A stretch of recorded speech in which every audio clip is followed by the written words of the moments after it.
Nous sommes au-dessus du phare de l'îlot Amédée, un phare de 56 mètres de hauteur, conçu au Second Empire sous l'impulsion de Napoléon III. Nous sommes bien sûr dans le Pacifique, au sud de la Mélanésie, et l'archipel calédonien est le troisième archipel du Pacifique après celui de Papouasie-Nouvelle-Guinée et celui de Nouvelle-Zélande. Nous recevons comme invité Fabrice Collin, le directeur de l'IRD, l'Institut de recherche et du développement de Nouvelle-Calédonie, qui va bien sûr nous parler de biodiversité et surtout de l'inscription du lagon calédonien au patrimoine de l'UNESCO. On retrouve tout de suite l'actualité du nautisme. Reportage.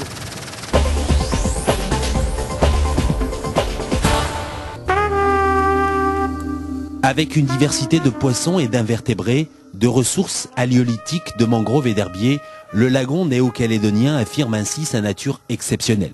24 000 mètres carrés, 1600 km de barrières de corail, plus de 400 variétés de coraux et près de 9000 espèces référencées, il est l'un des plus riches avec la grande barrière de corail australienne.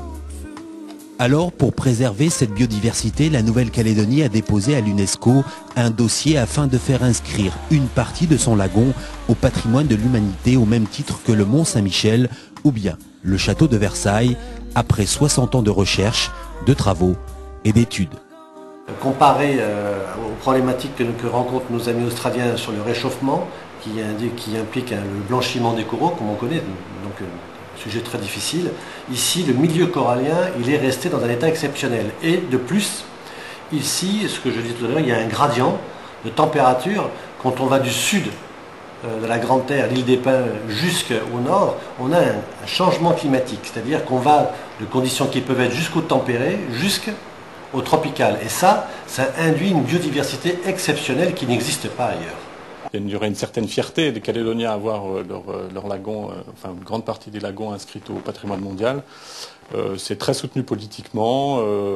Un certain nombre d'acteurs économiques sont également très favorables à ce dossier. Donc il y a un soutien effectivement de la population à ce dossier. Cet écosystème riche et très peu dégradé ne suffit pas à séduire le comité du patrimoine mondial de l'UNESCO. Il faut pour cela que les zones proposées soient éloignées des impacts environnementaux existants et être en excellent état de conservation. De plus, il faut une description cartographique très précise des sites sélectionnés.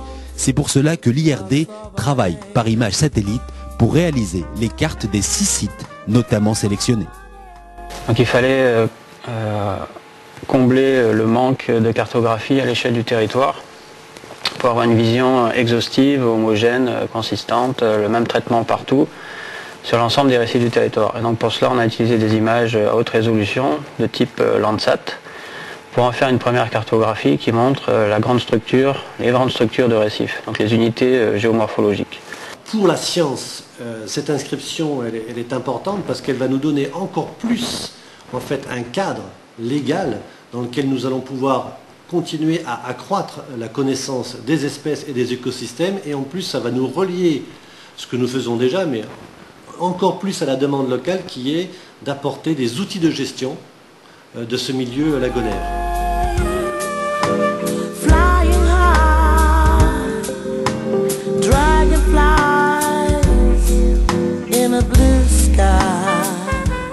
L'enjeu, je dirais qu'il est avant tout environnemental. Évidemment, il vise à une meilleure protection de ce lagon. Alors, ce que l'UNESCO, c'est la reconnaissance d'une valeur universelle exceptionnelle d'un bien, et c'est l'engagement de garantir, c'est garantir sur le long terme la préservation de cette valeur universelle exceptionnelle. Donc, il y a effectivement un enjeu environnemental. L'enjeu, il est également, à mes yeux, avant tout, je dirais, un enjeu d'éducation et de sensibilisation, puisque ça va faire prendre conscience aux Calédoniens qu'ils ont entre les mains un bien d'une valeur exceptionnelle. Et si ça peut faire changer un petit peu les comportements sur le moyen ou sur le long terme, eh bien, il y a là un enjeu très important pour la préservation du bien.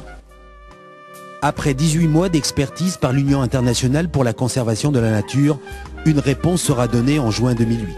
Le lagon calédonien rejoindrait ainsi la grande barrière de corail australienne ou bien l'île de Rennell aux Salomon comme patrimoine de l'humanité.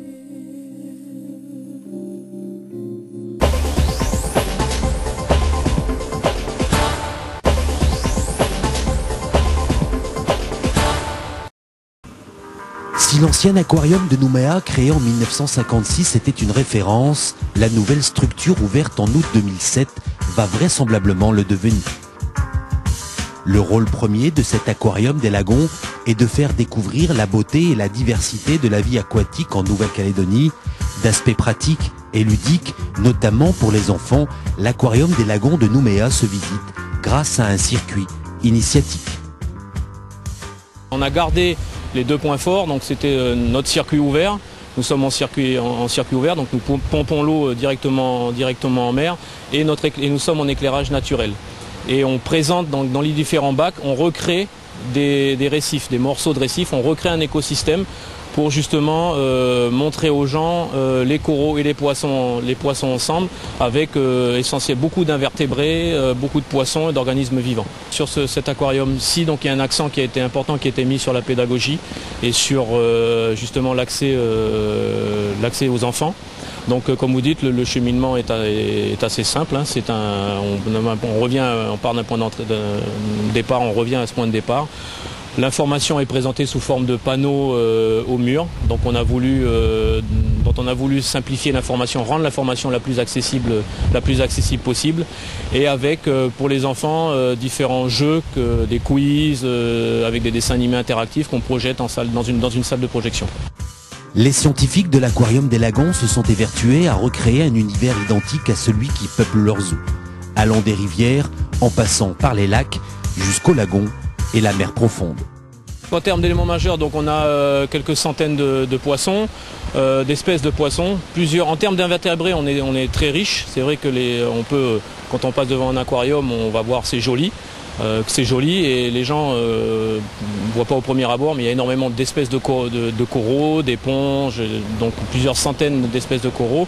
En termes d'espèces emblématiques donc, de poissons, on a le Napoléon, donc, qui a fait notre succès, qui est issu de l'ancien aquarium, qui a maintenant plus d'une vingtaine d'années, un requin nourrice, un requin gris, requin citron, et également 2-3 belles colonies de coraux de l'ancien aquarium que l'on a déplacé dans le nouveau, dont notamment une qui est née dans l'ancien aquarium, qui est probablement la première colonie corallienne à être née en aquarium, qui est présentée ici dans celui-ci aussi. Au-delà de l'animation touristique, l'aquarium des Lagons de Nouméa doit également contribuer à la sensibilisation du public aux problèmes environnementaux auxquels pourront être confrontés les différents milieux aquatiques dans les prochaines décennies. L'aquarium doit donc servir de vitrine aux nombreux écosystèmes et surtout d'outils pour en comprendre leur fonctionnement.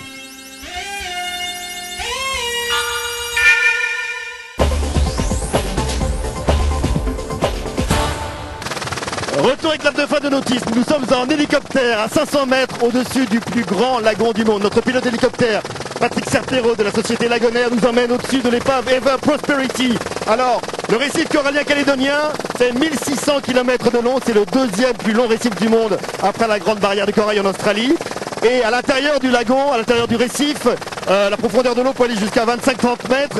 À l'extérieur, elle peut aller jusqu'à 1000 mètres. Voilà. Merci de nous rester fidèles dans ce paradis de la biodiversité. On se retrouve très vite pour de nouvelles aventures. Au revoir.